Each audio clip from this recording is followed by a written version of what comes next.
So Love Has Found a Way was actually one of the quicker and really fun parts of the project for me especially, and I think everyone who was involved with it. I didn't start the song, had no inspiration for the song at first. It was actually a friend who was helping me record a lot of the demos and helping me with the creative process, Samuel Hodgson. He just sent this song to me over a text and was like, hey, wrote this song, like, what do you think?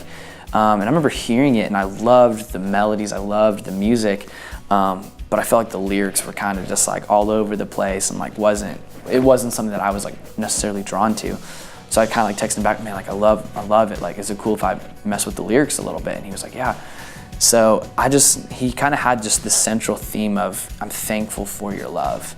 And that was kind of like his hook and like the end of the chorus. And I just remember like kind of instantly having this challenge of like, what would it look like to present the gospel message in song format?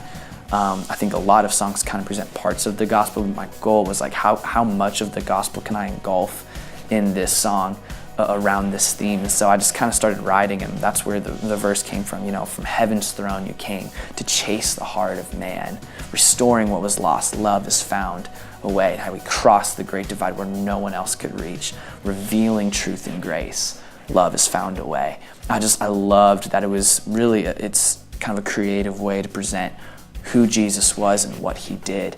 And so I love that, and I think we as Christ followers should always be looking for ways to articulate the gospel, because it's one thing to know that we're saved by the gospel, but it's a completely different thing to know that we are sustained by the gospel. I'm a firm believer that we as Christians and Christ followers should be the most grateful people on the planet, because we live in the reality every day that what was dead is now alive and what was old has now been made new. We should be really the most joyful people on the planet, the most grateful people on the planet, because we don't live without hope, yet we live with the greatest of hope, which is kind of where that bridge came from. Because the price he paid will never be the same, we can stand in awe of his great love.